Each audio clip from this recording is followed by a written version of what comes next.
Selamat pagi dan salam sejahtera untuk kita semua. Yang saya hormati Bapak Danur selaku pimpinan, yang saya hormati Kepala Divisi yang sudah hadir pada acara rapat evaluasi penjualan produk di perusahaan kita yaitu PT Jaya Mekar.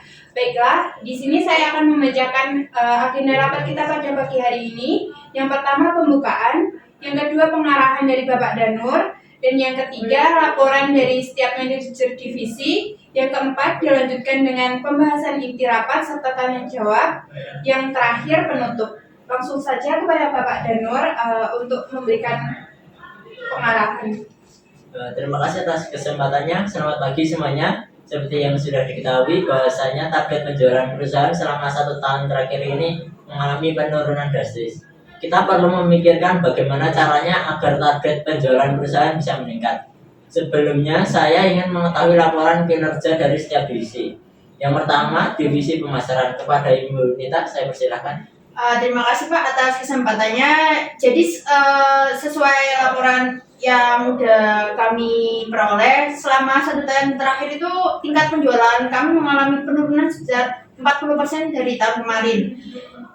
Lalu kami juga sudah berusaha semaksimal mungkin untuk meningkatkan omset pasar, tetapi permintaan produk kian hari semakin menurun, Pak. Sudah, terima kasih. Menurut Anda, kenapa permintaan produk mengalami penurunan yang signifikan? Jadi setelah kami teliti di sini, terdapat produk kain dari perusahaan lain itu yang memiliki harga lebih terjangkau, namun dari segi kualitas tetap menang kita. Nah, pada kenyataannya masyarakat lebih milih harga yang lebih terjangkau itu, Pak. Oke, terima kasih. Permasalahan kita temu terlebih dulu. Selanjutnya, bagaimana laporan kinerja dari bagian keuangan Ibu Rizka? Baik Pak, terima kasih izin melaporkan. Berdasarkan data yang kami miliki, kondisi keuangan setahun ini masih berada pada kondisi yang stabil Pak. Meskipun seperti yang disampaikan oleh Ibu Nita bahwa penjualan sedang mengalami penurunan. Setelah dianalisis mengapa hal tersebut bisa terjadi, ternyata penyebabnya karena tingkat penjualan dari kita di tahun lalu sangat melampaui target. Karena itulah keuangan perusahaan kita saat ini masih terselamatkan. Baik, terima kasih atas penjelasannya Ibu Rizka. Selanjutnya dari bagian produksi, Bu Dea selaku manajer produksi, apakah ada keluhan? Baik Pak, terima kasih kesempatannya. Proses produksi masih berjalan dengan baik, namun akhir-akhir ini beberapa mesin yang kita miliki mengalami kendala teknis. Hal tersebut menjadi keluhan pekerja di bagian produksi. Kalau boleh memberi masukan, sebaiknya kita segera melakukan servis pada mesin-mesin produksi yang kita miliki. Mengingat sebenarnya saat ini memang sudah mendekati jadwal servis tahunan. Terima kasih. Terima kasih atas penjelasannya, saran diterima. Kita akan mengusahakan secepatnya servis pada mesin-mesin agar proses produksi tetap berjalan lancar. Baiklah, karena semua sudah menyampaikan keluhannya masing-masing dan kita sudah mengetahui beberapa faktor yang menyebabkan omset perusahaan mengalami penurunan. Untuk itu, apakah ada yang ingin menyampaikan ide untuk kembali meningkatkan produk serta mengatasi beberapa kendala yang terjadi? Izin berpendapat Pak terkait dengan menurunnya tingkat penjualan produk kita. Menurut saya yang harus kita lakukan adalah memperbarui strategi pemasaran produk kita. Karena bisa dikatakan bahwa dari tahun ke tahun perusahaan kita menggunakan strategi marketing yang terlalu monoton. Menurut Anda, apa cara yang efektif untuk meningkatkan omset perusahaan? Menurut saya di masa sekarang ini belanja online lebih banyak diminati karena lebih praktis dan efisien. Dengan melakukan promosi menggunakan media sosial seperti Instagram, Facebook, TikTok, dan lain sebagainya.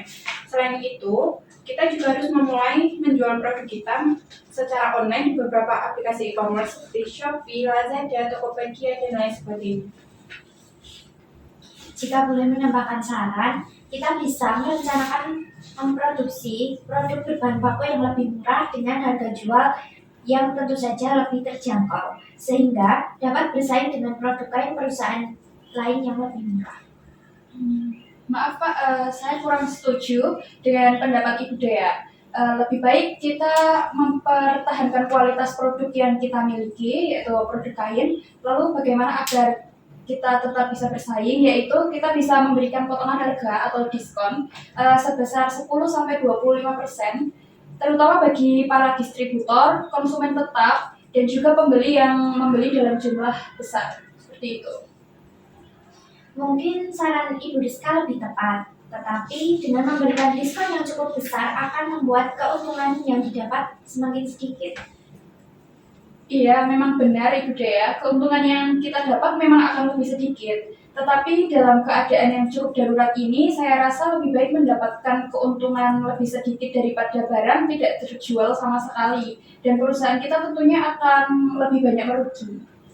Baiklah, kita akan menggunakan saran dari Ibu Rizka. Proses produksi akan dikurangi dan dihentikan sementara pada produk yang masih tersedia dalam jumlah banyak. Kita akan lebih memfokuskan pada penjualan produk yang sudah tersedia dan memberikan diskon 10-25%.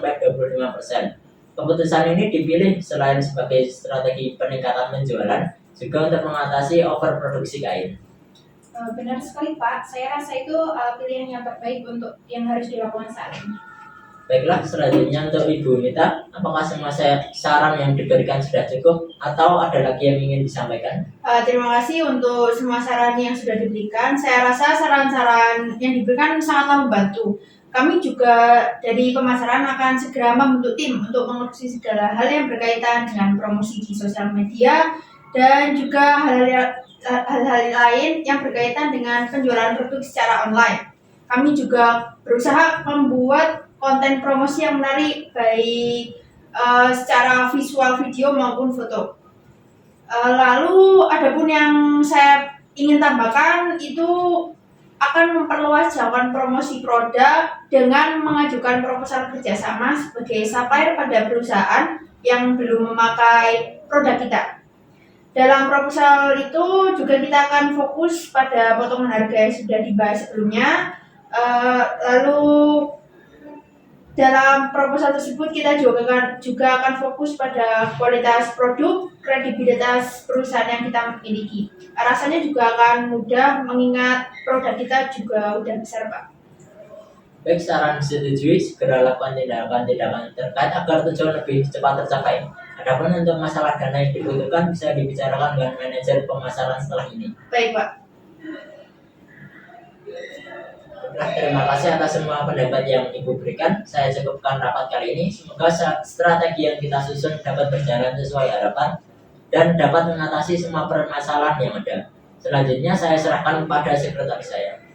Baiklah, rapat sudah berlangsung dengan lancar. Sebelum mengakhiri rapat ini, saya akan membacakan hasil rapat pada hari ini. Di antaranya, yang pertama, akan segera dilakukan servis dan pemeriksaan pada mesin-mesin produksi. Yang kedua, melakukan produksi melalui media sosial. Yang ketiga, menjual produk secara online melalui e-commerce.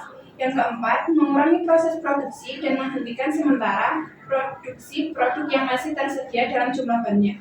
Yang kelima, fokus pada penjualan produk yang sudah tersedia dan memberikan potongan harga sebesar 10-25%. Yang keenam, mengajukan proposal kerjasama sebagai supplier pada perusahaan yang belum memakai produk perusahaan. Dengan memfokuskan pada potongan harga, kualitas produk, dan kredibilitas yang perusahaan kita miliki, sehingga menarik minat klien. Demikian rapat pada hari ini. Semoga kedepannya perusahaan kita makin maju dan berkembang. Bila ada kesalahan dari saya, mohon dimaafkan. Selamat siang dan selamat beristirahat.